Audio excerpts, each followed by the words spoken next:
Buenas tardes. El día de hoy vamos a ver la clase siguiente, que va a ser otra clase muestra, dándole continuidad a la de ayer que vimos, bueno, que dio mi compañero Yair. El día de hoy vamos a ver técnica histológica, que va a ser impartida por mí, que yo me llamo Harumi Cuellar Mondragón. Y bueno, pues en esta clase vamos a abordar el tema de técnica histológica. ¿Sale? Yo soy estudiante de noveno semestre de la Facultad de Medicina en la licenciatura en médico cirujano. Entonces, pues espero les guste mucho.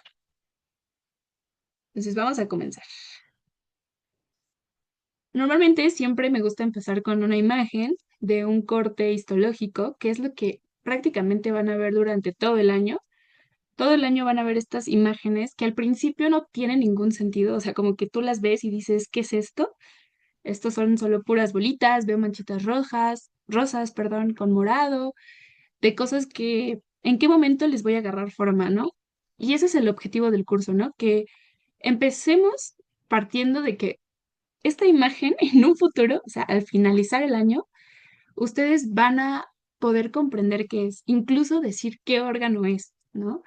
Y eso, ese proceso en el que ustedes transforman ver puro rosa y morado con bolitas y palitos a ver un corte histológico y darle un diagnóstico y decir esto es esto por esto y esto, es lo que hace tan bonita la histología, ¿no?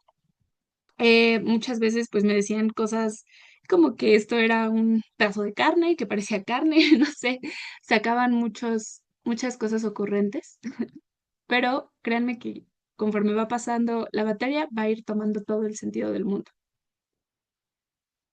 Entonces, pues comenzando por esto, pues el objetivo es que se enamoren de la histología, que se enamoren de los colores, que se enamoren de los tejidos, que realmente es impresionante cómo nuestro cuerpo se ve tan bonito al microscopio. Y eso es lo que van a aprender, a ver el cuerpo humano al microscopio. ¿Cuáles son los objetivos de aprendizaje en esta clase? Bueno, realmente estos están basados 100% en el programa de la Facultad de Medicina de la UNAM. Entonces, los que nos vamos a dedicar sobre todo en esta primera clase van a ser a identificar la aplicación de la técnica histológica en la práctica médica, el paso número 2, que es ordenar los pasos de la técnica histológica. 3, indicar la función de la fijación. 4, identificar la aplicación de otros métodos de fijación. Y básicamente estos cuatro son los que vamos a ver. Estos de acá estarán dedicados para otra clase, que aparte yo considero que es algo que se va aprendiendo conforme va pasando el año. ¿Sale? Entonces, ¿qué es la técnica histológica ordinaria o a qué hacemos referencia cuando hablamos de la técnica histológica? Hablamos del conjunto de procedimientos ordenados, físicos, químicos y mecánicos con la finalidad de conservar un tejido y observar una muestra para dar un diagnóstico. Ok, suena muy bonita la definición, pero vamos a desglosarla. Sí, nos habla de que son procedimientos ordenados, ¿no? Entonces quiere decir que vamos a hacer un paso número 1, vamos a hacer un paso número 2, un paso número 3, un paso número 4, un paso número 5 y nos vamos a ir en orden. No vamos a poder hacer el paso número 6 sin antes haber hecho el paso número 1. Todos estos pasos van a ser aplicados en un material biológico. Ujú. Entonces, vamos a poner aquí que se le va a aplicar a un material biológico. Ujú. Entonces, vamos a poner un ejemplo. Supongamos que yo tengo en mi mano un lunar, pero este lunar está feo, ¿no? Supongamos que tiene bordes irregulares, que tiene muchos colores, que se ve sospechoso ese lunar, no es un lunar cualquiera. Entonces, yo lo voy a querer quitar para estudiarlo y descartar que sea algo malo. Ujú. Entonces se va a hacer el corte y posteriormente se va a procesar. Y es aquí donde se le va a aplicar la técnica histológica, ¿ok? Con la finalidad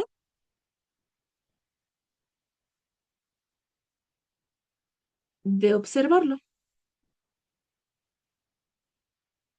al microscopio. que bueno, ayer ya vieron la clase de microscopía, ¿sale? Y de esta manera nosotros emitir un diagnóstico. ¿Cómo? Pues vamos a ver que en este corte que hicimos es piel y vamos a decir si esa piel es viable, si era sano, si a lo mejor era un tejido patológico o no patológico. Ujú. Entonces, pues eso es lo que vamos a ver. ¿Cuál es secuencia, o sea, qué secuencia debemos seguir para que un tejido pase a ser observado? Porque no es nada más cortarlo y ya luego ponerlo al microscopio. No, debe seguir una serie de pasos para que esto pueda suceder. Entonces, la técnica histológica, ¿cómo se divide? Bueno, la técnica histológica se divide en ordinaria o de rutina, que es la que vamos a abordar en esta clase, que es en la que nos vamos a concentrar, y en técnicas especiales. Ujú. Estas, pues las vamos a abordar en otra clase. Sin embargo, yo insisto, esto es algo que se va aprendiendo mucho con la repetición, porque a veces empezarles a hablar de un montón de técnicas, que esta sirve para esto, que esta sirve para lo otro, a veces es como súper abrumador y ni siquiera conocemos muchos de los conceptos que se emplean, ¿no? En estas técnicas. Tenemos impregnaciones metálicas, que como su nombre lo dice, utilizan metales, tinciones especiales, que utilizan diferentes colores, histoquímicas no enzimáticas, histoquímicas enzimáticas, que esas sí utilizan enzimas, inmunofluorescencia, microscopía electrónica, porque el procesamiento que se le da a las muestras para observarse en microscopía electrónica es diferente al que se da en microscopía fotónica, inmunohistoquímica, entre otras. ¿Sale? Entonces, nos vamos a centrar en esta de aquí, que es la ordinaria de rutina. No nos vamos a enfocar mucho en esta, por eso se los mencioné de manera muy rápida, pero esta va a ser como la estrellita de hoy en nuestra clase. Para eso tenemos que hablar de los pasos de la técnica histológica. ¿Ok? Entonces, pasos. Número uno, para nosotros procesar un tejido, pues necesitamos un tejido. Entonces, va a ser la obtención de la muestra. Que en nuestro ejemplo, pues era esta manita, ¿no? Que tenía un lunar.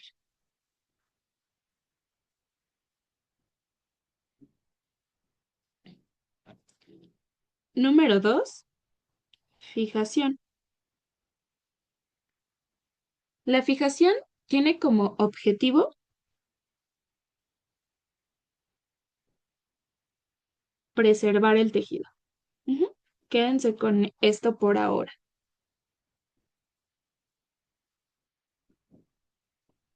Número 3, deshidratación,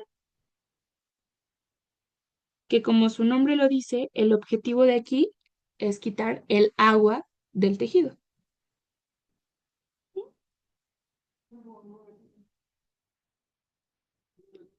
Número 4, diafanización o aclaramiento.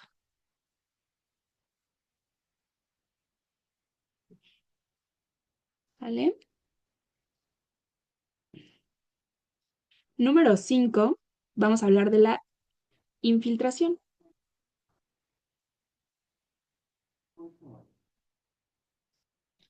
Número 6, la inclusión.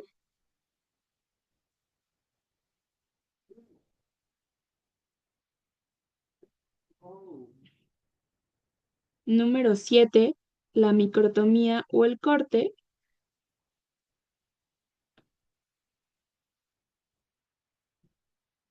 ¿Vale?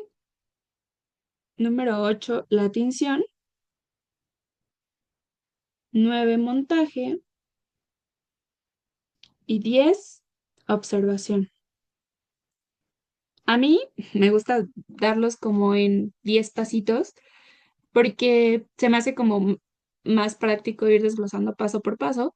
Sin embargo, diferentes pues doctores, incluso diferentes bibliografías les pueden dar diferentes pasos. Algunos les van a decir que son 6, otros que son 13, no sé, o sea, el número puede variar.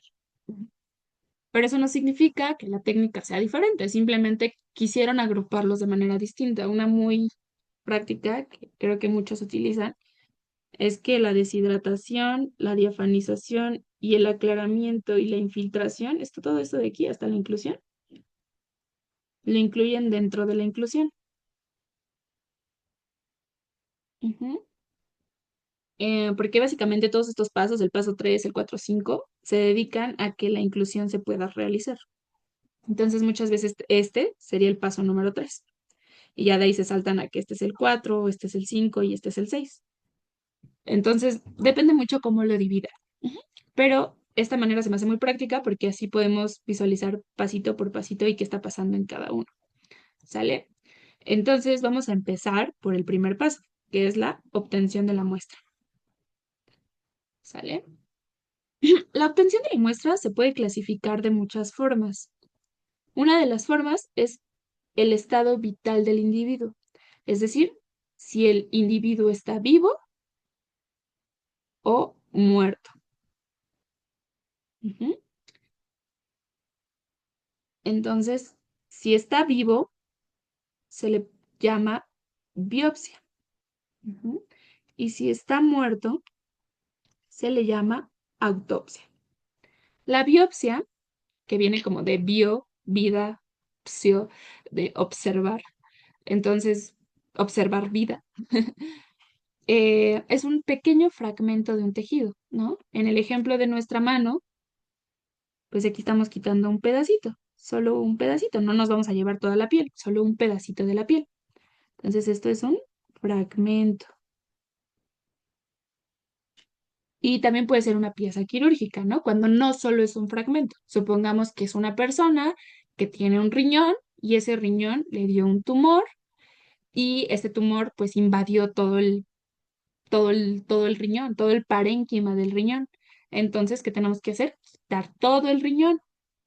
Una pieza quirúrgica hace referencia a todo el órgano, ¿no? En nuestro ejemplo, pues sería todo el riñón. ¿Sale? Entonces, biopsia, solo un fragmento, pieza, pues todo el órgano. Ahora, autopsia, es si está muerto. Y este puede ser con fines médico-legales, que sucede pues ante cualquier ante cualquier evento violento, o pues en hospitales, clínicas médicas, donde pues se le realiza a toda la persona que muere dentro de un hospital y que los familiares dan el consentimiento para que se realice la autopsia y determinar la causa de muerte, ¿no? Ya sea un infarto, o sea, determinar bien por qué murió la persona, ¿ok? Y ahí no hubo ningún evento violento, como lo sí sucede en las autopsias médico-legales. Autopsia y necropsia se usan de manera indistinta, realmente son lo mismo. Ahora, de acuerdo al momento del diagnóstico. Ah, bueno, aquí les puse una imagen, unas imágenes de hígado. Si se dan cuenta, es un órgano muy vinoso, un rojo muy vinoso, casi cafezoso, pero tirándole a rojo. Este, y pues ahí sería una pieza quirúrgica, ¿no? Porque nos estamos llevando todo el órgano, ¿sale? Ahora, momento del diagnóstico. Puede ser transoperatoria o postoperatoria. Si es transoperatoria, significa que se realizó en quirófano. ¿Qué significa? Se hace Los cirujanos realizan una operación, ¿no? Hacen su operación y cuando abren a la persona, supongamos que se dan cuenta que hay un tumor. Ellos perjuran que eso es un tumor, pero no están seguros. Entonces, ¿qué van a hacer? Pues van a mandar esa muestra a patología, que es el servicio del hospital que procesa las muestras. Van a mandar esa muestra a patología y en patología le van a hacer la técnica histológica, que es la cual estamos hablando ahorita, de una manera un poquito diferente. La van a realizar de manera muy rápida. Por eso la van a hacer de manera diferente, porque la técnica histológica lleva mucho tiempo, ¿vale? Entonces, no van a dejar a un individuo abierto un día en lo que hacen toda la técnica histológica. No, tienen que hacerlo en muy poquito tiempo porque esa respuesta o el resultado tiene que estar en lo que los cirujanos, mientras los cirujanos están haciendo la operación. ¿Por qué? Porque si se tardan más, pues eso compromete a que el individuo, o sea, el individuo está abierto, ¿no? En una cama. Entonces, necesitan tomar decisiones en la operación, si se quita ese tumor o no se quita. Entonces, pues nosotros tenemos que tomar decisiones por lo cual la muestra se tiene que hacer de manera muy rápida, en cuestión de minutos. ¿Sale? Es como las urgencias de los patólogos, por así decirlo. ¿Sale? Entonces, estas se realizan de manera muy rápida y ayudan en la operación. Son biopsias transoperatorias. Las posoperatorias es que yo te digo, ah, pues te voy a quitar este lunar. Te lo voy a quitar y 2 semanas después te doy el resultado. ¿Sale? No hay tanta urgencia porque el resultado esté listo. Entonces, la técnica histológica ordinaria se puede realizar de manera común y corriente. ¿A qué va? Eso es por momento del diagnóstico, ya sean transoperatorias, es decir, que se realicen en la cirugía para tomar decisiones en las cirugías o posoperatorias. Ahora, la biopsia se puede clasificar de acuerdo al método de obtención en incisional, excisional, por punción, por sacabocados y en citología. Vamos a ver cada una de ellas. Regresando al mismo ejemplo, o sea, toda la clase vamos a partir del mismo ejemplo. Tenemos la manita que tiene un lunar, que me queda bien deforme mi mano. Y este lunar, pues lo que vamos a hacer es quitarlo, ¿sale?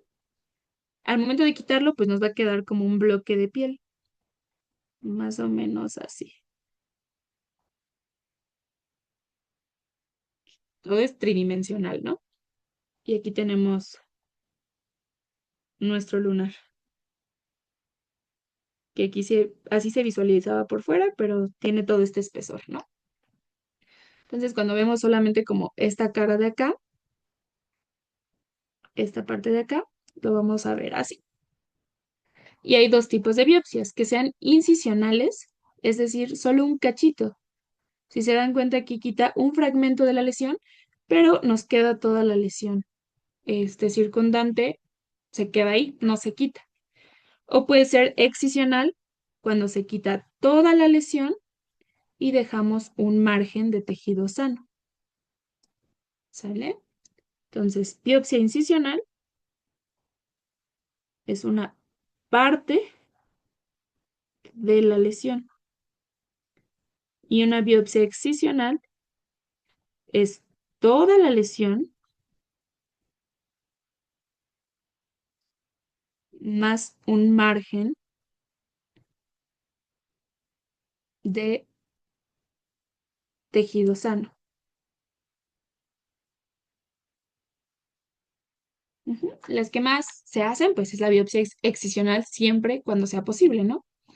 Entonces, excisional y incisional. Esa es la primera. También podemos usar punciones o aspiraciones por aguja fina, que se conocen como PA. Así las van a encontrar. O siempre les van a decir así, vamos a hacerle una PA. Pero es básicamente por las siglas, ¿no? Punción, aspiración,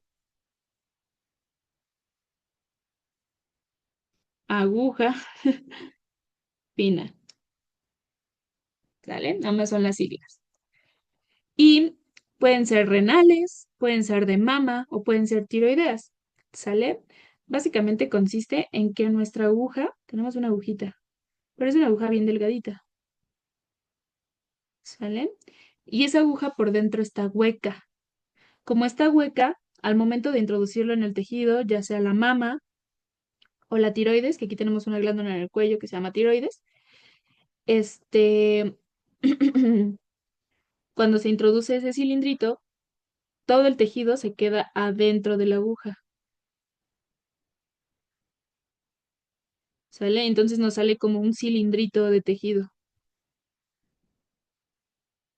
Y ese es el que se manda a hacer la técnica histológica, ¿vale? Al procesamiento para poder observarlo. ¿Sale? Entonces aquí lo que se obtienen son cilindros de tejido, del cualquiera que queramos estudiar. Y normalmente se usan para biopsias renales, de mama o tiroideas.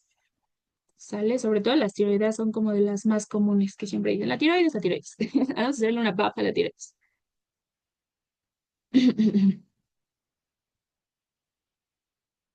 También otra que es por aguja fina, aunque suene como muy raro, pues es simplemente sacarle sangre a un paciente, porque a fin de cuentas es una aguja muy delgadita que se introduce y ahí sale la sangre, ¿no? Este básicamente es cómo se procesa la sangre después de sacarla, ¿no? O sea, se hace por punción, por aspiración, por aguja fina, pero después la vamos a procesar por un frotis. Y eso pues lo pueden hacer, o sea, lo hacen muchos doctores, lo pueden hacer este año, depende de su doctor, o pues a lo largo de su carrera en algún momento podrán hacer un frotis. ¿Sale? Para lo cual pues ahí tengo un videito que les voy a mostrar.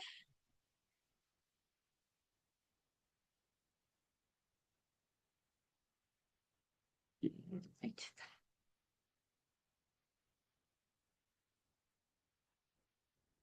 ¿Sale? Entonces vamos a ver.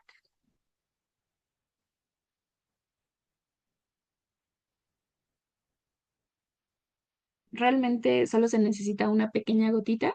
Se pone una pequeña gotita de un lado del portaobjetos, que es esa laminilla, y se usa un portaobjetos extensor.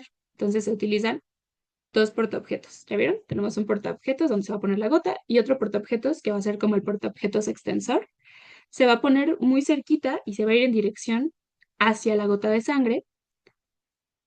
Y una vez que llega la gota de sangre, si se dan cuenta como que está meneando mucho, de tal manera que esa gotita no solo se quede en el centro, sino que se expanda a lo ancho de todo el portaobjetos, para que al momento de extender, como le va a hacer a continuación, se hace en un movimiento muy fino y muy rápido. Ujú, ahí, ¿no? Se extiende a lo largo de todo de todo el portaobjetos.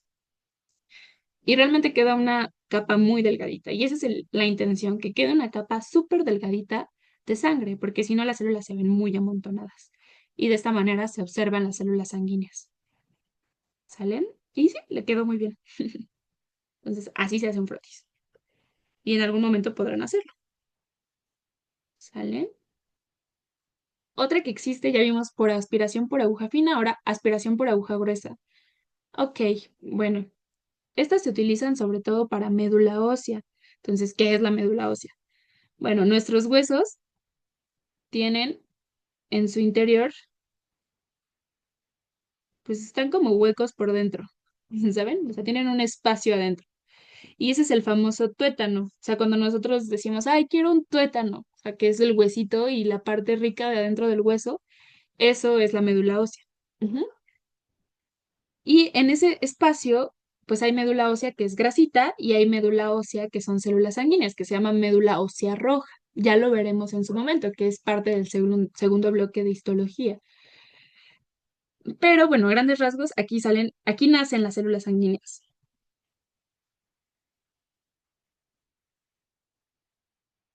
¿Sale? Entonces, cuando queremos tener una muestra de esas células sanguíneas que están dentro del hueso, pues se usa una aguja gruesa. ¿Por qué? Porque tenemos que atravesar el hueso y el hueso es muy rígido, muy duro.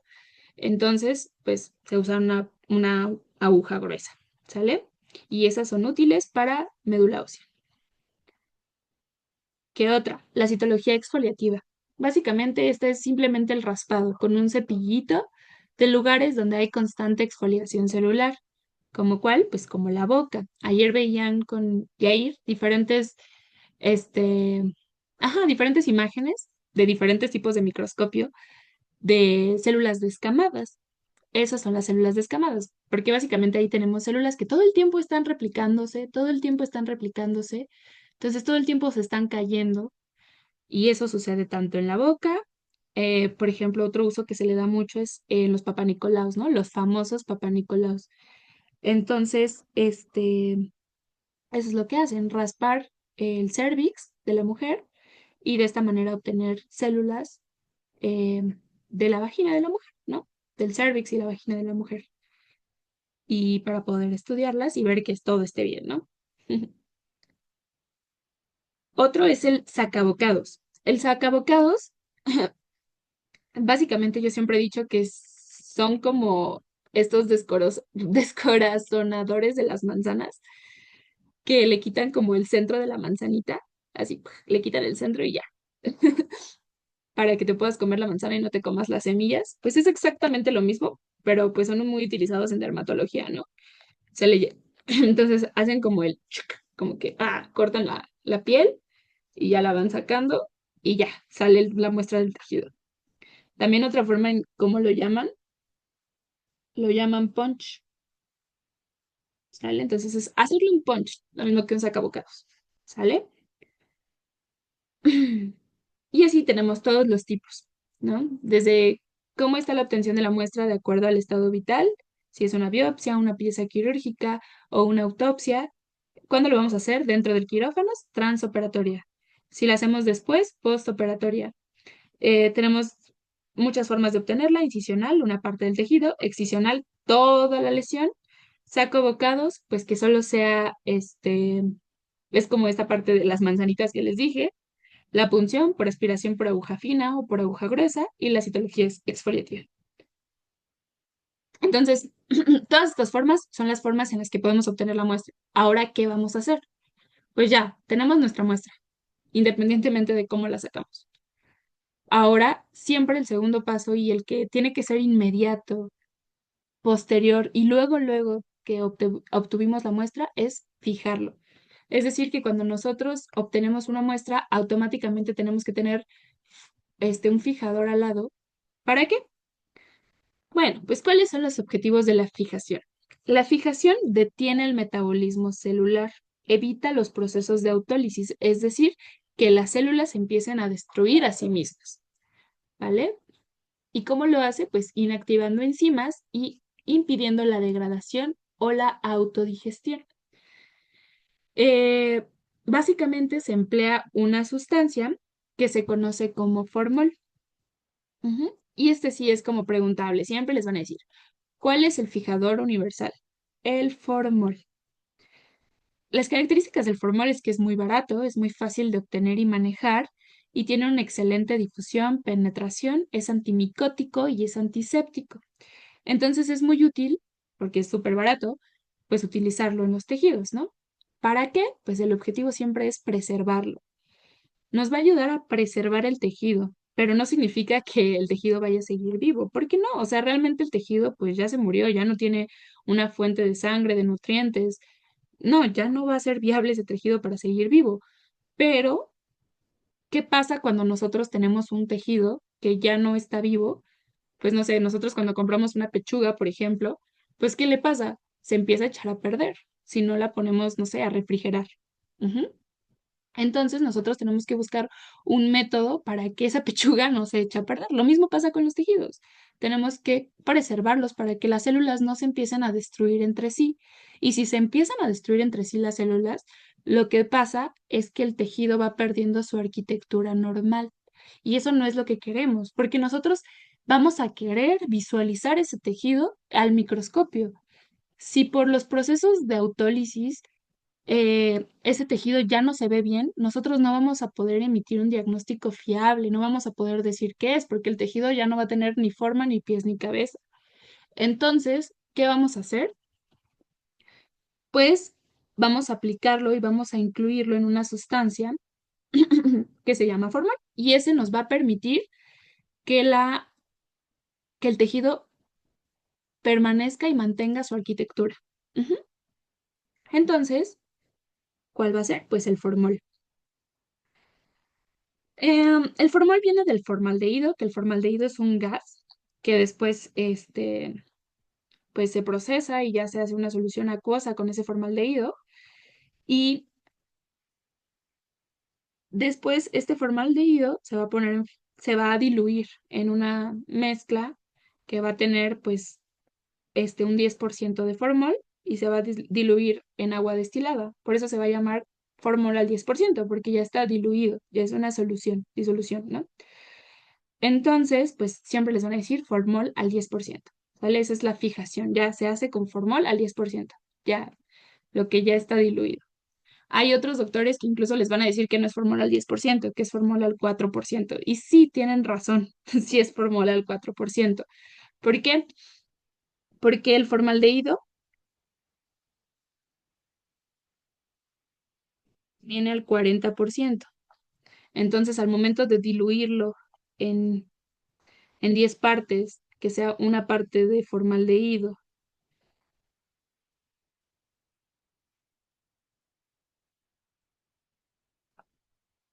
y 10 partes, perdón, 9 partes de agua destilada, pues ya no está al 40%, sino estaría al 4%. Y sí, tienen razón. La verdad es que si queremos ser como más puristas, realmente deberíamos decirle fórmula al 4%. Ujú. Pero muchos doctores igual les van a decir fórmula al 10%. Siempre les van a decir fórmula al 10% la mayoría. Pero si hay alguno que otro que les diga fórmula al 4%, también está bien y es, o sea, incluso tienen más razón, ¿no? Entonces, ¿cómo vamos a hacer la fijación? Pues la fijación se puede hacer de dos maneras, por inmersión o por perfusión. Por inmersión, básicamente es que tengamos nuestro recipiente de agua, pongamos nuestro tejido y aquí está el formol, ¿no? Nuestro recipiente de formol. Ujú. Está inmerso en formol y que lo sobrepasa y está todo lleno de formol. ¿Para qué? Para que el formol entre bien en el tejido. O por perfusión, que esto ya es como súper raro, que básicamente se utiliza una bombita para que se inyecte una solución de lavado y se introduzca en el torrente sanguíneo, sobre todo en animalitos. Se introduce en el torrente sanguíneo la solución de lavado, que podría ser solución salina, y esa solución salina reemplaza la sangre y una vez que esa solución salina haya reemplazado la sangre, se utiliza una solución fijadora, que en este caso pues sería el formol, y ya, de esta manera se perfunde a lo largo de todo el torrente sanguíneo y ya, todo está fijado. Pero bueno, esta es súper rara, ¿no? Lo más común es esta, por inmersión. Ujú. Nada más es meter nuestro tejido en un bote de formol y que esté 100% cubierto. Y así queda. O sea, una vez que, si se acuerdan, en las imágenes pasadas les enseñé un hígado que se veía muy bonito. Se veía rojito, vinoso, porque estaba pues recién sacado, ¿no? Pero ahora, pues ya, se pasó por formol y ya perdió el color y la consistencia se hizo más durita. Pero todo se conserva, o sea, las estructuras se van a conservar. Cuando nosotros lo cortemos para ver al microscopio, se va a ver igual que como estaba que cuando estaba vivo. Ujú. Y algo muy importante es que en los servicios pues, de patología es importante registrar y etiquetar todas las muestras. ¿Para qué? Pues para identificar, ¿no? Este es del paciente tal, este es del paciente número 2, este es del paciente número 3, y no se nos vayan a confundir los diagnósticos entre pacientes. Algo muy importante que aquí se me pasó comentarles es que la fijación actúa como mordiente. Ujú. ¿Y a qué nos referimos con mordiente? Más adelante vamos a ver que para hacer la técnica histológica se utilizan colorantes. Ujú. Es por eso que siempre vamos a ver colores en nuestras muestras histológicas. Vamos a ver rosas, morados, rojos, azules, etcétera. Entonces, el fórmula es súper importante porque va a aumentar la interacción del tejido colorante. ¿Qué quiere decir esto? Que al momento de yo poner mi tejido en formol y luego lo voy a poner en colorantes más adelante, pongan ustedes, lo voy a poner en hematoxilina, que es uno de los colorantes que vamos a hablar más adelante. La hematoxilina va a poder interactuar más con el tejido gracias al formol. Ujú, ujú. Entonces, un mordiente es aquel que aumenta la interacción entre el tejido y el colorante. Y es básicamente lo que se ve aquí. Este es un riñón fijado de este lado y este es un riñón no fijado.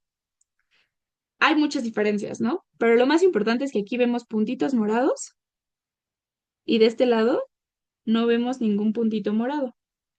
Todo se ve rosita. Y eso es como un grave error. ¿Por qué? Porque pues ya no estamos viendo, todos esos puntitos morados son núcleos celulares. Ujú. Entonces ya no los estamos viendo. ¿Por qué? Porque no se fijó de manera adecuada y como no se fijó de manera adecuada, esa interacción tejido-colorante no se dio de la mejor manera. Entonces el colorante morado, en este ejemplo, pues no agarró el tejido y por lo tanto, pues no se ve bien, ni nos sirve esa muestra. Básicamente esto no sirve, ¿sale? Entonces es muy importante fijar nuestras muestras, ¿sale? Riñón fijado, riñón no fijado. Otros fijadores, porque el formol no es el único fijador, van a ver que hay un montón. Pero de los más importantes, pues es congelación. O sea, realmente ahí no estamos usando una sustancia, simplemente es meterlo en frío nuestro tejido. Y eso es útil en las biopsias transoperatorias. ¿Por qué? Porque en las biopsias transoperatorias no me voy a esperar a que el fórmula haga efecto. Entonces, ¿qué vamos a usar? Pues frío. Ujú. Y esto va a ser muchísimo más rápido. ¿Para qué? Para que el cirujano pueda tomar decisiones.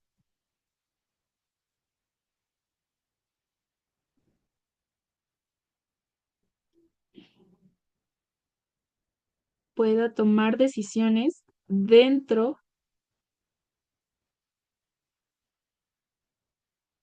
de la cirugía, sin la necesidad de cerrar al paciente y luego volverlo a abrir. No, todo en un solo paso. Lo abrimos, lo sacamos y en el mismo momento hacemos.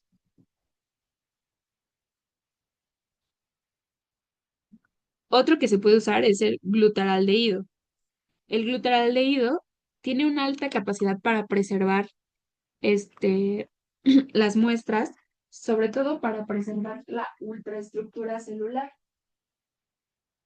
Entonces, eso nos ayuda sobre todo en la microscopía electrónica, porque si recuerdan, en la microscopía electrónica de transmisión,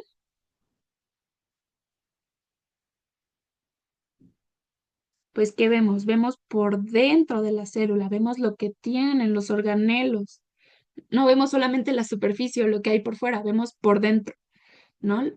Entonces, el glutaraldehído se utiliza para microscopía electrónica de transmisión.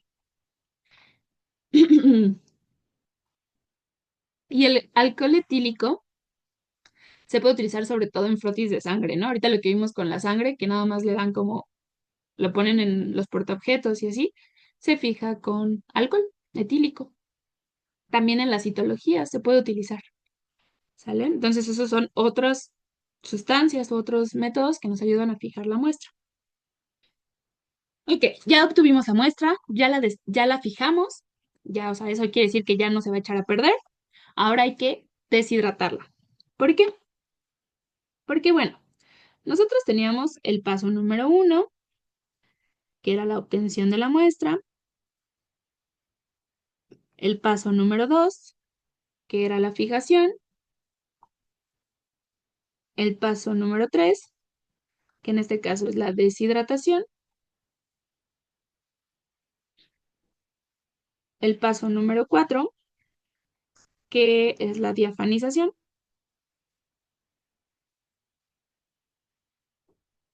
el paso número cinco, que es la infiltración, y el paso número seis, que es la inclusión. Todos estos pasos, del 3 al 5, van a estar destinados a que la inclusión sea posible. ¿Por qué? Porque la inclusión consiste en diseñar bloques de parafina. Básicamente como lo que se utiliza en las veladoras. Ah, de cuenta que lo mismo. Ujú. Nuestro tejido va a estar incluido en parafina, como si fuera una vela en la que adentro está nuestro tejido. ¿Me explico? Entonces, pues nuestro tejido acaba de salir de la fijación con formol, pero como todo buen tejido, pues tiene agua. ¿Por qué? Porque nosotros somos 60% agua, ¿no? Entonces, como tiene mucha agua, porque pues nosotros somos 60% agua, pues para poderlo meter en parafina, pues no se puede, porque la parafina no es soluble en agua.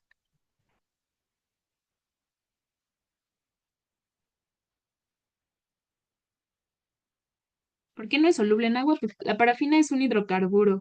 Entonces, este hidrocarburo, pues no tiene cargas. El agua sí tiene muchas cargas, ¿no? Es un dipolo con cargas positivas y negativas.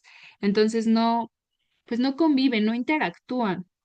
De esta manera, si el tejido tiene agua, la parafina no va a poder penetrar nuestro tejido, no va a poder pues sí, hacer como la infiltración en nuestro tejido. Por lo tanto, yo tengo que quitarle el agua. Entonces, este paso de aquí, la deshidratación, estará dedicado a quitar agua. ¿Para qué? Para que la parafina pueda penetrar el tejido, porque si no, no va a lograrlo. ¿Cómo vamos a hacer la deshidratación? La deshidratación se va a realizar con, con baños crecientes. Esto es como súper importante. Baños crecientes de alcohol etílico. Y cuando hablo de baños crecientes, hablo de las concentraciones. Primero va a ser alcohol al 70%, luego alcohol al 80%, después alcohol al 90%, después alcohol al 100%. Esto puede cambiar dependiendo del laboratorio, dependiendo muchas cosas, ¿no? Todos lo hacen diferente, pero el punto de todo esto es que las concentraciones sean crecientes. Ujú. Entonces va a ir cambiando poquito a poquito. Y es exactamente lo que les acabo de decir, ¿no? O sea, la deshidratación y la diafanización están dedicadas para que la infiltración y la inclusión se pueda realizar, para que la parafina pueda penetrar el tejido. Por lo tanto, tenemos que deshidratarlo y utilizamos paños crecientes de alcohol. Y lo vamos a ir cambiando primero en, esta es nuestra muestra, ¿eh? Este es nuestro tejido y lo vamos a ir cambiando de botecito en botecito. Ok, ya extrajimos el agua. ¿Ya podemos incluir en parafina? Acaba de surgir otro problema, porque la parafina tampoco es soluble en alcohol. Sí, ya le quitamos el agua, ya no está en el agua, pero pues ahora nuestro tejido está inmerso en alcohol. Entonces, ¿qué tenemos que hacer ahora? Pues quitarle el alcohol y ponerle una sustancia que sea miscible, es decir, que sea soluble tanto en alcohol como en parafina, más bien, ajá, sí, exacto. Entonces, ¿qué vamos a usar? La diafanización. Entonces, vamos a regresarnos a este esquemita de aquí. Entonces, aquí hay que quitar agua. Entonces, vamos a usar una sustancia que sea soluble en alcohol, pero también sea soluble en parafina. ¿Cuál es esa sustancia? El gilol, ujú, que es tanto soluble en alcohol como en parafina. Y de esta manera, la parafina ya va a poder penetrar mi tejido. ¿Sale? Entonces, vamos a hablar de la diafanización. Ok, las muestras ya están deshidratadas.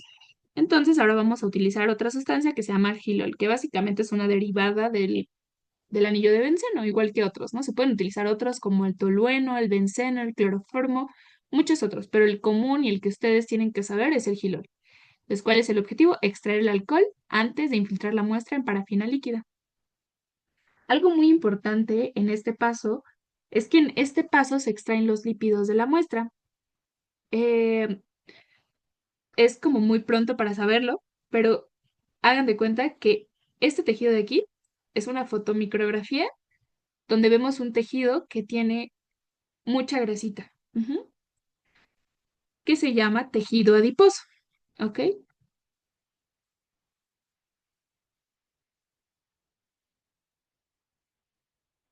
El tejido adiposo, hagan de cuenta que esto de aquí es una célula, esto de acá es otra. Cada circulito que se ve aquí es una célula y en su interior tiene mucha grasita. ¿Sale? Le vamos a decir grasita, pero ustedes tienen que saber que son triglicéridos.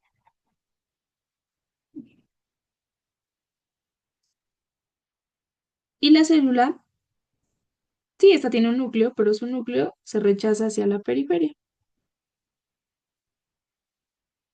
¿Sale? ¿Por qué? Porque está llena de grasita. Es básicamente el tejido que más odiamos, ¿vale? ¿Por qué? Porque es el que nos hace subir de peso, nos hace almacenar esa grasita, ¿sale? Entonces, cuando nosotros hacemos el procesamiento de la técnica histológica, en este paso de la diafanización o aclaramiento, estos lípidos que tenemos en eso, en este tejido o en muchos otros, se caen, se van, ¿sale? ¿Se van a dónde? Pues con el gilol, se los lleva. Entonces, cuando nosotros estamos viendo este corte, estamos viendo las células, pero ya no estamos viendo la grasita que tenía dentro. Los triglicéridos ya no los vemos. Entonces, lo que estamos viendo es la ausencia de la grasa, la ausencia de los triglicéridos. ¿Por qué? Porque los triglicéridos ya se fueron con el gilol. Entonces, aquí lo que nos queda es simplemente nada. Aquí ya no hay nada, esa ausencia de la grasa. Nos quedan los restos celulares de la célula como tal, como la arquitectura de la célula, pero ya no lo que tenían dentro. Ujú. Entonces, estos son los adipocitos. Se los presento, pero igual va a haber una clase dedicada a tejido adiposo. Entonces, no se preocupen. Pero lo que tienen que quedarse en este momento es que en este paso, en el cuarto paso, se extraen los lípidos de la muestra. Entonces, aquí, eso también es como súper preguntable, súper preguntable, ¿no? ¿En qué paso de la técnica histológica se pierden los lípidos, ¿no? En el paso de diafanización o aclaramiento, ¿ok? Entonces ya, nuestro tejido ya pasó por Gilol. Ahora, ¿qué vamos a hacer? Vamos a empezar a infiltrarlo. ¿Con qué? Con parafina líquida caliente. Entonces son baños sucesivos de parafina líquida y la parafina reemplazará al gilol de las muestras y se infiltrará, penetrará el interior de las mismas. ¿Ok? Y para este punto, o sea, hasta este paso se pueden utilizar, se puede hacer de manera manual, es decir, que nosotros tengamos nuestros botes, donde en un bote tengamos formol, en otro bote tengamos alcohol al 80%, al 90%, al 100%, luego tengamos este gilol y luego tengamos y luego tengamos botes de parafina líquida. O sea, para este paso se pueden utilizar botes y que todo se haga de manera manual, es decir, nosotros vamos a ir cambiando de botecito en botecito nuestros tejidos, o podemos usar equipos de procesamiento histológico, que no en todos lados hay, pero si llegar a ver, pues se pueden usar estos, que para los cuates se llama histoquinete. ¿Ok? Entonces igual les voy a poner un videito que te está...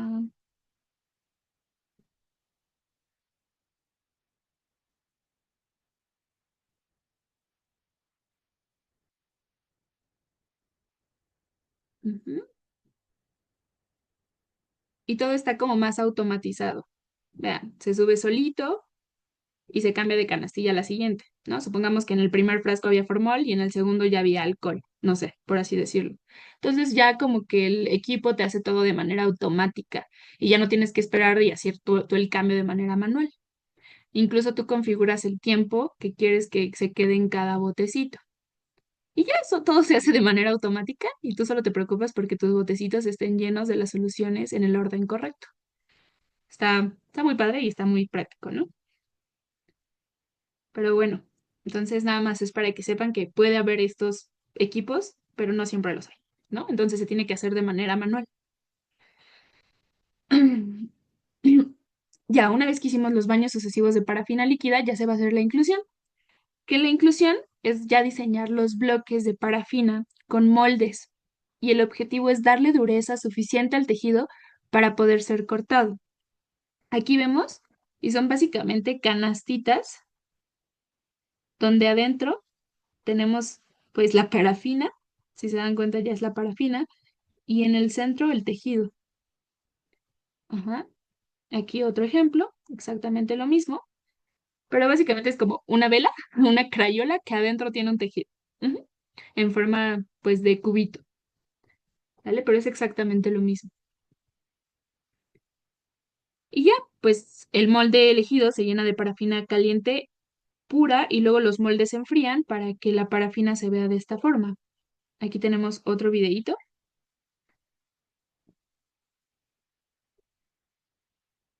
Ujú. Y vean, o sea, es como un dispensador de parafina, como cuando van al Burger King y ahí se sirven sus bebidas, es exactamente lo mismo, sí, exactamente igual. Y ya le ponen ahí la parafina y luego se pone como en una plancha fría y esa plancha fría hace que se solidifique la parafina con el tejido adentro. Y ya tenemos el bloque. Y ya ahí te enseñan otra vez.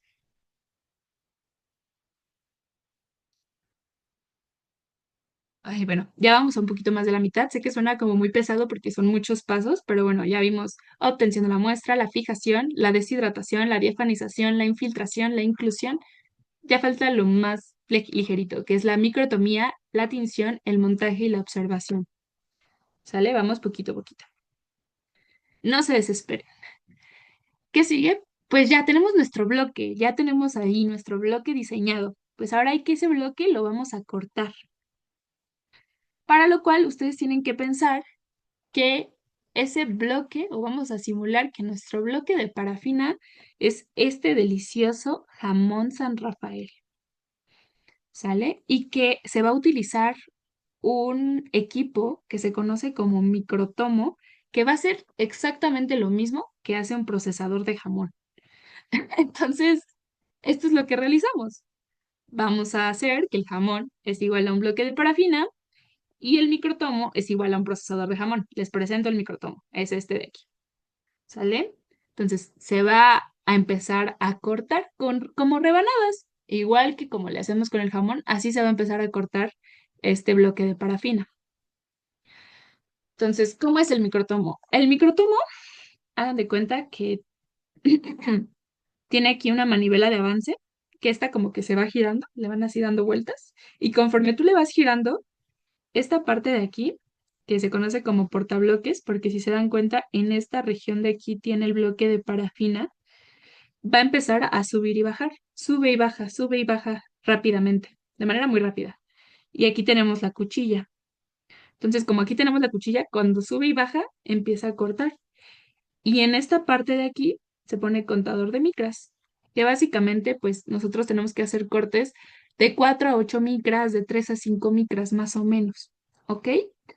Hacemos, o sea, realmente son cortes súper delgaditos, no es como el jamón, ¿no? Que no sé cuánto lo corte, ¿no? A veces te dicen el de la tienda, ¿lo quiere delgadito o lo quiere más grueso? ¿No? Así te dice el de la tienda. Pues tú dependiendo, ¿no? Luego dices, no, pues yo lo quiero más grueso. No, yo me gusta delgadito. No sé. Entonces, pues ahí tú escoges, ¿no? Pero aquí sí es como muy más riguroso, ¿no? Necesitamos cortes muy finitos, de 3 a 5 micras aprox, ¿sale? Entonces ahí configuras que te lo corte a ese grosor, de 4 a 8 micras. Y ya te lo empieza a cortar, ¿sale? Para lo cual nosotros tenemos que hablar de la dirección de los cortes. Los cortes pueden ir en muchas direcciones y de muchas formas. Y a mí me gusta mucho ponerles estas imágenes de las frutas porque siento que se entiende muchísimo mejor. Nosotros podemos cortar una naranja de muchas formas, ¿no? Y normalmente cuando la cortamos así es porque así la queremos comer. Y cuando la cortamos así es porque se nos fue la onda y la cortamos mal. La cortamos a lo largo en vez de a lo ancho.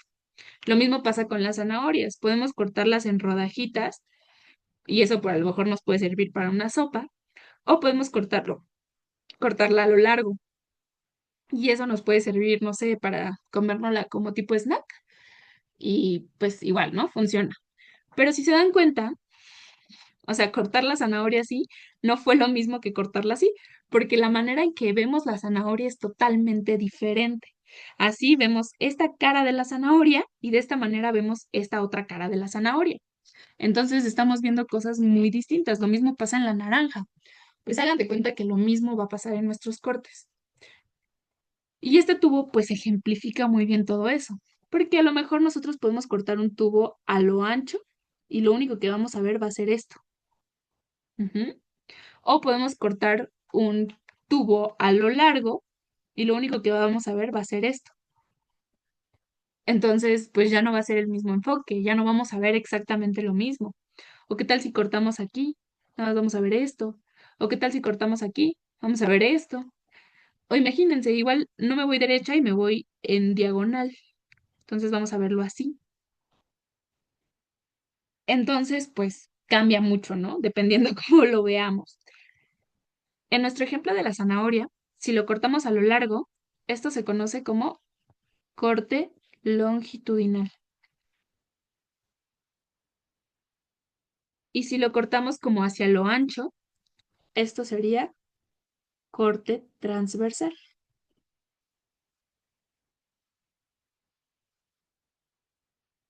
¿sale? Y no se ve igual. Y créanme que esto les va a servir mucho porque, sobre todo con tejido muscular, siempre es como de, ¿en qué lo están viendo? ¿En un corte longitudinal o en un corte transversal? Siempre, siempre, siempre, nunca falta esa pregunta, ¿no? Entonces, les va a servir demasiado. No es lo mismo un corte longitudinal, un corte transversal o un corte oblicuo, ¿vale? Que es de manera más diagonal. Y bueno, vamos a ver cómo se ve en un videito. Mm, mm, mm. Esto de que ya veíamos, ya vamos cerca, lo del jamoncito, em, la manivela, las frutitas, verduritas. Y vean, está subiendo y bajando. Aquí de seguro le están dando vueltas a la manivela, pero pues no se ve y va saliendo la tira. Si se dan cuenta, los cortes salen pegados y automáticamente cuando salen pegados se ponen en un baño de agua tibia y luego se pescan. Vamos a verlo otra vez. Vean, empieza a desgastar el bloque de parafina, empiezan a salir las tiras de los cortes, cada uno es un corte individual, nada más que salen pegados y se empiezan a dividir, ¿no? Con estas pincitas. Ya, lo dejan ahí y luego lo pescan con el portaobjetos. Y ya, eso sería prácticamente la microtomía. ¿Qué sigue después de la microtomía? El baño de flotación, que fue lo que vimos en el video. Luego que tuvo las muestras, este, la pasó a un baño de flotación, que básicamente es agua a temperatura constante, tibia, sin hervir, se mantiene como a 40, 45 grados, y ahí se pone el tejido. Esto sirve para que, pues, si se dan cuenta, salen como muy rugosos los cortes. Entonces, de esa manera como que logramos que los cortes sean como más lisitos, se vean más bonitos, se estiren lindo y ya le ponemos los portaobjetos y lo pescamos del baño de flotación y ya tenemos todo montado sobre el portaobjetos. Hay algunos otros tipos de microtomos. Tenemos el criotomo o criostato, que es el que mantiene y permite mantener los cortes en congelación, es el que hace los cortes por congelación, que básicamente es como una de estas máquinas de paletas de hielo. Entonces, ¿cómo se ve esto? Pues básicamente solo quiero que ustedes se queden de aquí para adelante, que el criotomo o el criostato es el que se utiliza en las biopsias transoperatorias. Transoperatorias. ¿Sale? ¿Por qué? Porque todo tiene que ser rápido. No vamos a usar el formol, no vamos a deshidratarlo, no vamos a hacer absolutamente nada de eso, porque nos vamos a tardar mucho y necesitamos darle una respuesta rápida al cirujano de qué es lo que estamos viendo, cuál es la verdad de ese tejido, para que él tome decisiones dentro de la cirugía antes de que cierre al paciente. ¿Sale? Entonces, ¿qué se utiliza? Pues el criotomo, el criostato. Los cortes por congelación en las biopsias transoperatorias, también súper preguntable, o sea, por eso lo repito y lo repito. ¿Sale? Otro que se utiliza es el ultramicrotomo, que este es sobre todo empleado en microscopía electrónica y realiza cortes súper, súper mega finos, que son de 20 a 100 nanómetros. Si se dan cuenta, son hiper mega delgaditos, muy, muy delgaditos. 20 a 100 nanómetros, bien pequeñito, muy delgadito. Y esto es porque, pues, eso es el grosor que necesitamos para el límite de resolución de ese tipo de microscopios. Entonces, pues, si se dan cuenta, tiene esta parte de aquí que ya utiliza como oculares para poder ver la muestra, porque si están tan delgaditas, pues se te puede perder. Entonces, mejor tenerlos así. ¿Sale? Entonces, ya, hicimos el corte. Ahora, ¿qué sigue? Pues tenemos que teñir, tenemos que pintar nuestra muestra. ¿Sale? ¿Cómo la vamos a pintar? ¿O para qué se pinta más bien? Eh, Nosotros vamos a ver muchísimas fotomicrografías, que fue como les dijo Yair que se llamaba. Fotomicrografías cuando utilizábamos el microscopio fotónico, ¿no?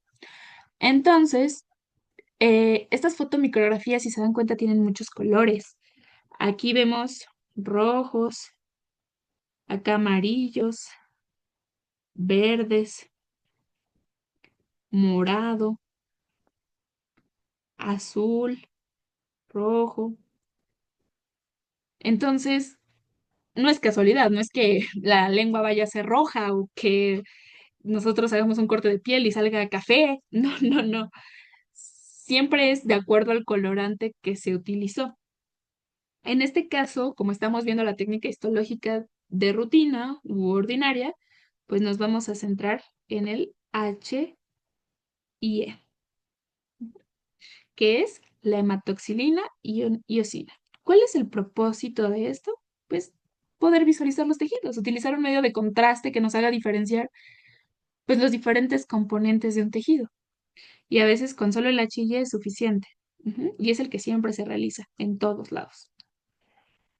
Entonces, tinción, hematoxilina y iosina. Y ustedes se tienen que acordar de morado y rosa, morado y rosa, morado y rosa, morado y rosa. Todo lo van a ver morado y rosa. Y es la tinción que ustedes tienen que saber dominar y tienen que conocer súper bien cómo funciona. Las demás, pues van a conocer muchas otras. Van a ver que hay tricórmico de masón, paz, Virchow, o sea, un montón que les van a decir que sirven para esto, para el otro, y ya depende de qué queramos ver. Ujú. Pero la que ustedes tienen que saber en este momento es la hematoxilina y iosina. La hematoxilina es un colorante natural. ¿Por qué? Porque se deriva de un árbol que se llama palo de Campeche. Y esta nos va a pintar los tejidos o nos va a teñir los tejidos de color morado, azul, pardo. ¿Sale? Y la iosina es un colorante artificial derivada de la anilina que tiñe de color rosita. ¿Sale, vale? Entonces vamos a verlo en este ejemplo para que quede muchísimo más claro. Nosotros vamos a ver que aquí tenemos una célula. Una célula pues es la unidad básica, ¿sale? Que va a ser parte del tema de biología celular. Pero toda célula está bien delimitada por una membrana celular que la va a dividir del medio. Este sería el medio extracelular. Ok. Y adentro de nuestra célula vamos a tener otra membrana que nos va a delimitar otro espacio. Esta sería la membrana nuclear. Ujú. Y dentro de ella vamos a tener nuestra información genética. Vamos a tener el ADN, ácido desoxirribonucleico. Ujú. Ajá. Y en este espacio que queda entre la membrana celular y la membrana nuclear, pues vamos a tener el citoplasma, que es un medio acuoso en el que van a estar diferentes organelos y diferentes componentes celulares que veremos después. ¿Sale? El ADN va a estar en el núcleo y aparte, nuestro núcleo muchas veces se continúa con otro organelo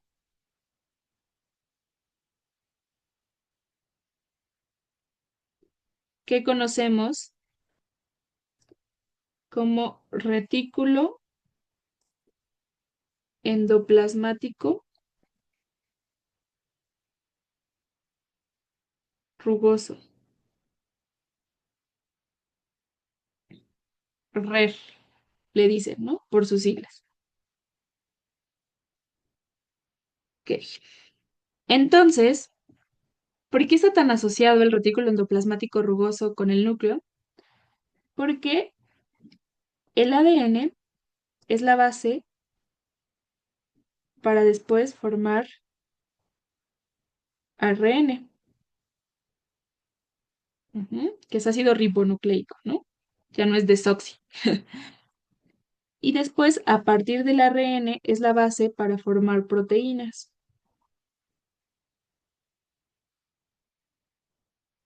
Ujú.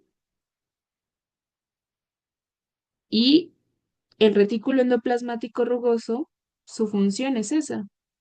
Su función es sintetizar proteínas.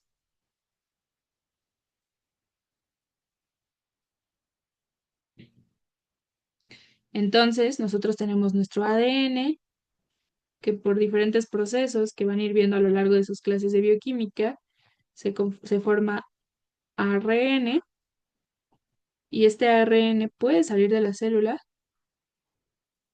y a partir de él entrar al retículo endoplasmático rugoso y que se formen las proteínas.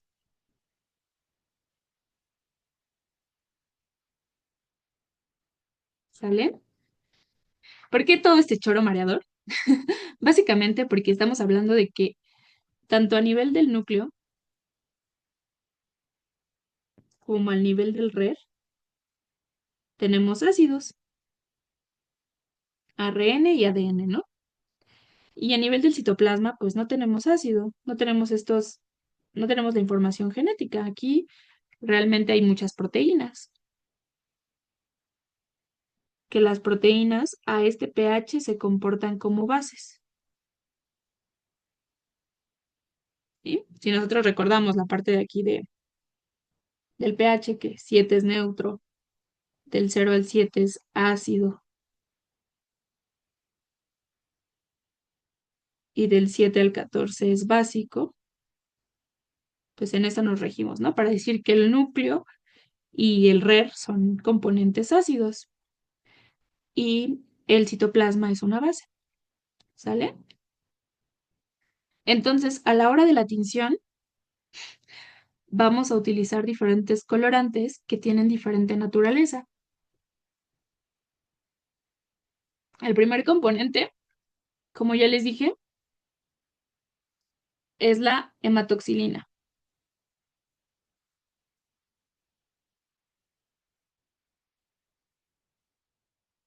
La hematoxilina per se es un colorante básico, o sea, su naturaleza del colorante es ser básico. Se encuentra dentro de este pH. ¿Sale? Vamos a...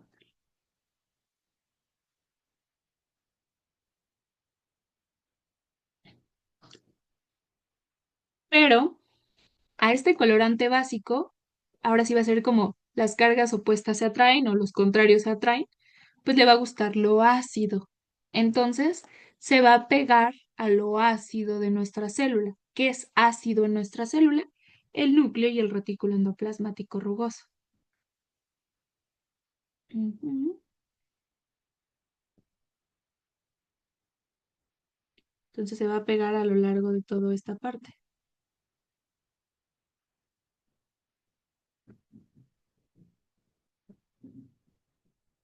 Ujú.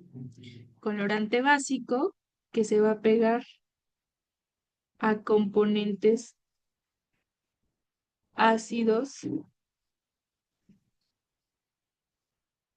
de la célula. Núcleo y red. Cosa contraria va a pasar con la iosina, que la iosina es este colorante rosita. Ujú. Entonces, la iosina es un colorante ácido. Ella per se es ácida, pero le va a gustar lo contrario, es decir, los componentes básicos de nuestra célula. ¿Qué es básico en nuestra célula? El citoplasma. Entonces, se va a pegar al citoplasma. Esto es como súper confuso y siempre nos confunde y siempre nos andan preguntando y nos pone muy de malas, ¿vale? ¿Por qué? Porque sabemos que la hematoxilina es básica, pero le gusta lo ácido. ¿Qué es ácido? El núcleo y el RER, ¿vale? La iosina es un colorante ácido, pero le gusta lo básico. ¿Qué es básico? El citoplasma. Ahora, otro concepto que nos va a terminar de revolver más, pero quiero que no se vayan perdiendo. Hay componentes que le llaman filos, acidófilos, eosinófilos, etcétera. ¿Sale? Entonces vamos a partir de la palabra filos. Filos significa amor.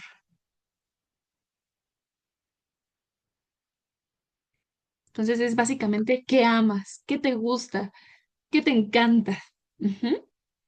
Bueno, el núcleo y el retículo endoplasmático rugoso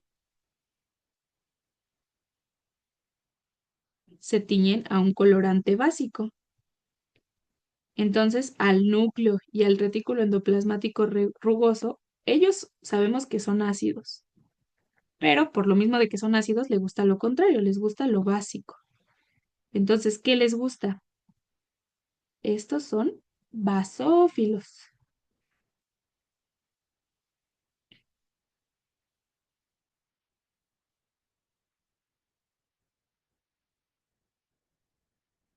¿Por qué basófilos? Porque les gusta lo básico, aman lo básico, aman a la hematoxilina. ¿Mm? Entonces, cuando hablamos de los componentes basófilos de la célula, siempre hablamos del núcleo y del retículo endoplasmático rugoso. Son muy basófilos, se tiñen con hematoxilina, les gusta lo básico. Ujú. Lo mismo pasa con la iosina. El citoplasma, pues ya sabemos que es básico, ¿no? O sea, su naturaleza del citoplasma es ser básico. Por lo tanto, les gusta lo contrario, les gusta lo ácido, aman lo ácido. Por ende, son acidófilos.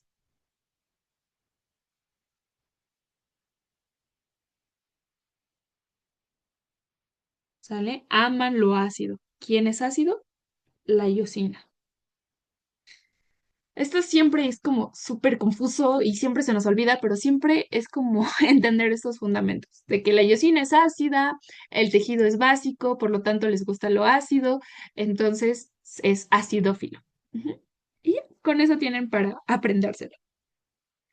Es exactamente lo mismo, pero con otros ejemplos, pero es básicamente lo que vimos en el pizarrón.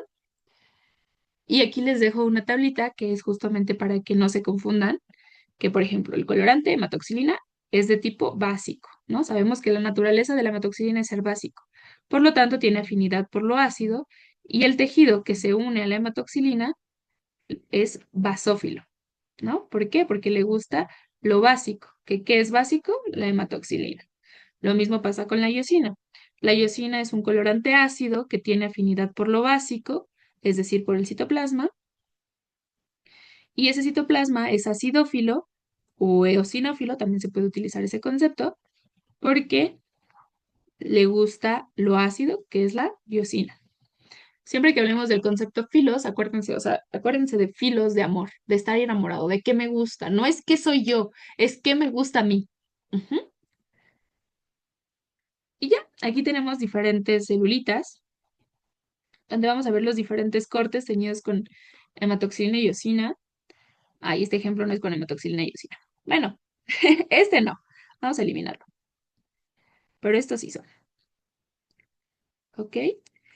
Y aquí vamos a tener diferentes células en las que vamos a encontrar, si ya sabemos que lo morado es los núcleos, pues aquí tenemos nuestros núcleos, que todo este núcleo, aunque se ve todo alargadito,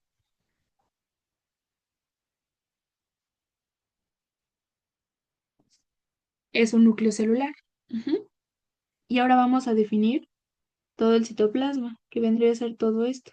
Y sí, así como que dices, órale, es una célula con forma rectangular, como que no te la puedes creer, ¿no? Sobre todo ahorita.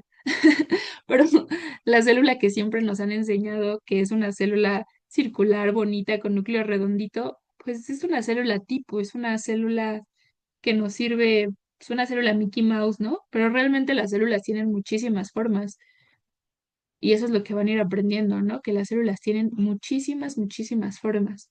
Entonces aquí tenemos esta celulita, pero por acá vemos otro núcleo que el citoplasma no se ve muy bien definido, ¿no? Pero aquí hay muchísimos núcleos más. Eso quiere decir que ahí hay otras células. Aquí vemos otros núcleos. Y vean, este morado de aquí se ve más morado violeta, ¿no? Y este es como más morado morado. No sé, pero es diferente tipo de morado, ¿no? Entonces no se casen porque se ve diferente tono de morado, no significa que no se tiñó con lo mismo. Es una hematoxilina y eosina, los dos están teñidos con H&E. Ahora el citoplasma, aquí se ve rosita bonito. Todo esto es el citoplasma, ¿no? Rosita bonito. Y acá se ve como un rosita tirándole un poquito más a lilita moradito.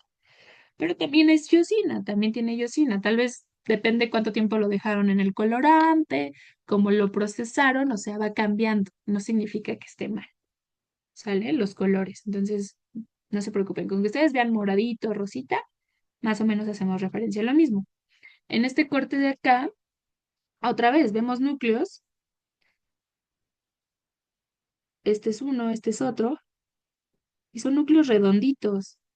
Y aquí las células tienen forma de cubito, ¿sale?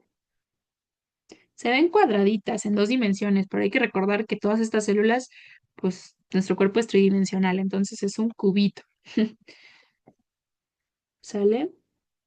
Y el citoplasma se ve bien rosita.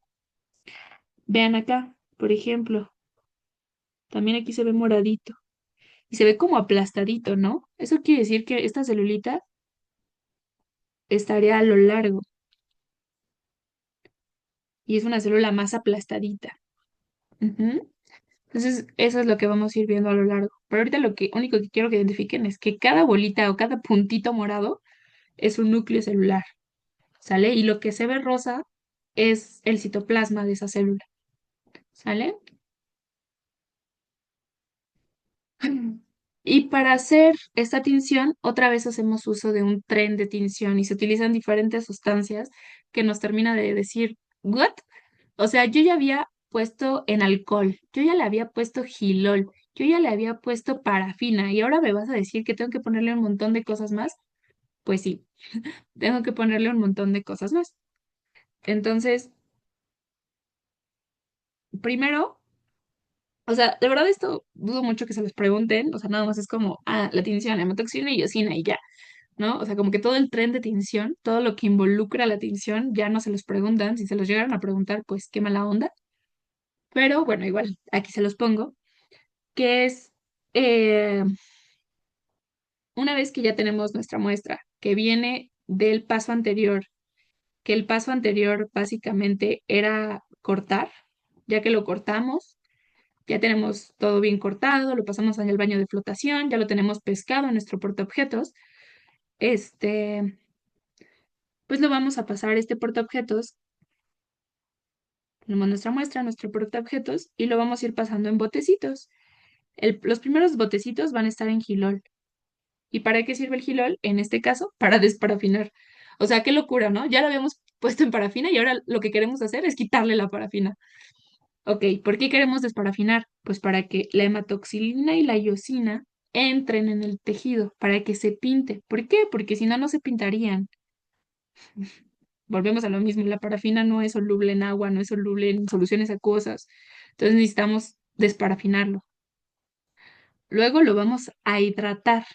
Y esto choca con el otro concepto que era deshidratar, ¿no? En deshidratar era concentraciones crecientes de alcohol. Acá van a ser concentraciones decrecientes, es decir, vamos a empezar con la concentración más alta y la vamos a ir bajando poco a poco. Vamos a empezar con 100, luego vamos 96, 80, 70, depende, ¿no? Esos son como ejemplos, porque hay unos que empiezan con 96, luego le siguen el 90, luego el 80, luego o sea, no se casen con qué concentraciones, simplemente es como ejemplo. Pero el punto de esto es que sí, la hidratación se da en concentraciones decrecientes. Y a mí me hace como mucho sentido pensarlo de esta manera, ¿no? Cuando quiero deshidratar, lo deshidrato poquito a poquito. Empiezo con la concentración más bajita, porque ¿cómo voy a deshidratar mi tejido de manera tan abrupta? Y cuando quiero hidratar, quiero meterle agua, o sea, quiero que esté hidratado, quiero que tenga agüita. Entonces lo voy a hacer de la manera más rápida, porque el agua es vida, ¿saben? Entonces vamos a empezar con la concentración más creciente, más alta y vamos a ir bajando poco a poquito. Eso como que esa forma de pensar me sirvió mucho para aprendérmelo. Sin embargo, no es que sea así, solo es como para que lo tengan como en cabeza y no se les olvide. Eh, una vez que lo pasamos en hidratación, ya lo podemos ir pasando en agua corriente, agua destilada, común y corriente, y luego lo ponemos ya en la hematoxilina. ¿Para qué? ¿Para qué queremos hidratar? Pues para que la hematoxilina perfunda en el tejido, porque es una solución acuosa. Necesitamos que todo esté lleno de agüita. Después ponemos en agua destilada para quitar el exceso de colorante, alcohol ácido, que nos sirve exactamente para lo mismo, para quitar el exceso de colorante. Luego se le hace un viraje, que es para que el color morado realmente se vea morado, para que se vea bonito ese morado. Em, Esto no se los preguntan, solamente es como un extra para que ustedes lo sepan. Luego, y ya, luego lo vamos a pasar por la iosina. Ya la pasamos por la hematoxilina, la iosina, y luego vean, lo vamos a pasar en concentraciones crecientes de alcohol. Alcohol al 70, alcohol al 80, alcohol al 96, al 100. Entonces, si son concentraciones crecientes, ¿qué significa? Que estamos deshidratando otra vez. La deshidratación siempre son concentraciones crecientes, ¿ok? No se les olvide eso. Y ya después vamos a finalizar con Gilol. Esto es sobre todo para el montaje, porque vamos a aplicar resinas y las resinas son solubles en el Gilol. Y todo esto es el tren de tinción. O sea, todo esto son las sustancias que se utilizan para teñir. Pero a fin de cuentas lo que nos importa es estas dos, que estas dos sean posibles. Entonces vamos a ver un videíto con el tren de tinción, que ya está casi hasta el último. Vámonos hasta el final.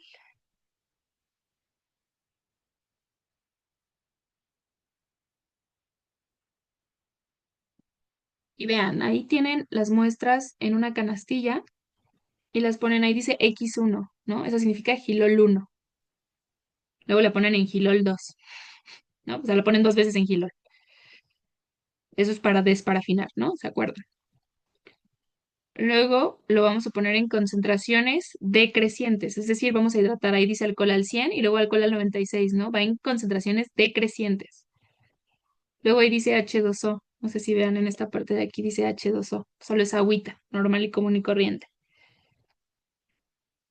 Y ya después la ponemos en esta, que es la hematoxilina, para después ponerla en agua corriente, hacerle lavado para quitarle el exceso de colorante. Le quitamos el exceso de colorante, incluso pues ya, o sea, volvemos a cambiar el agüita porque ya está muy morada para que se le quite bien el color. Aquí, por ejemplo, no están usando ni carbonato de litio, ni nada de eso, ni el alcohol ácido, pero pues se pueden utilizar para que ustedes sepan que algunos no las usan, otros sí, no sé, depende mucho del laboratorio. Después se pasa en la iosina, que es esta de aquí, y después dice 80, 96, o sea, va en concentraciones crecientes de alcohol. Entonces, esta es la deshidratación final. Y si se dan cuenta, ya ese alcohol ya está muy teñido porque, porque se pone primero en la iosina. Pues por eso están de color rosita. Ya se pasan todas esas concentraciones y al final dice Gilol 1, Gilol 2. Y otra vez se vuelve a poner en Gilol. Y ese sería todo el tren de tinción. Sale, ¿vale? Vamos con el último paso, que es bueno, el penúltimo paso, que es el montaje. El montaje básicamente consiste en que ya hicimos la tinción, ya simplemente vamos a hacer que esa muestra no se deteriore y se conserve por muchísimos años. Entonces, se coloca una gota de una sustancia adherente. Lo que más se emplean son las resinas sintéticas o bálsamo de Canadá también se puede utilizar, pero lo más resinas sintéticas. Entonces, se coloca una gotita de resina y se pone el cubreobjetos, que es muy delgadito, es una cosita súper delgadita que se pone encima y ya, se calienta y se evita que se dejen burbujas y agüita y esa muestra va a durar mucho tiempo para poder observarla toda la vida. ¿Sale? Hay que darle mantenimiento, sí, pero bueno, ahí quedó. Vamos a ver el montaje nada más.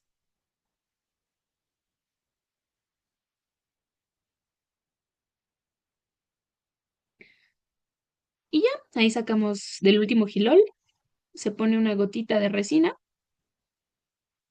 a lo largo de todo el portaobjetos y se colocan los cubreobjetos que son muy delgaditos, por eso casi ni se ven en el video. Se limpia la muestra y con las pincitas lo que se trata de hacer es que no se deje pues ninguna burbujita, ¿no? Que todo quede muy bonito. Y básicamente con eso estamos listos y ya se puede observar la muestra. Y ya, eso sería prácticamente todo. O sea, sé que suena como súper rebuscado, son un montón de pasos, pero consiste en estar repase y repase y repase y repase. ¿Sale? Entonces, pues esto sería prácticamente todo por la clase del día de hoy. Espero que les haya gustado. O sea, es un tema bastante bonito. Creo que es de mis temas favoritos de dar. Es un tema que me gusta mucho. em, Porque te da como mucha introducción también para hablarles mucho como de, las muestras y que en dermatología y cosas así. Entonces eso está como bonito porque se aplica mucho a la clínica, ¿no? Y a lo que van a ver como futuros médicos. Y prácticamente este es como el fundamento de todo lo que van a ver en su materia de histología, lo que van a ver en laboratorio, porque todo el tiempo van a estar procesando y trabajando con muestras.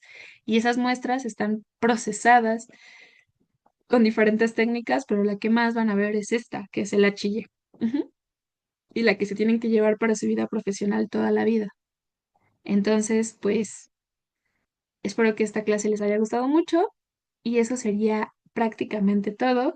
Cualquier cosa, pues estamos en nuestro Instagram, Rojaristo.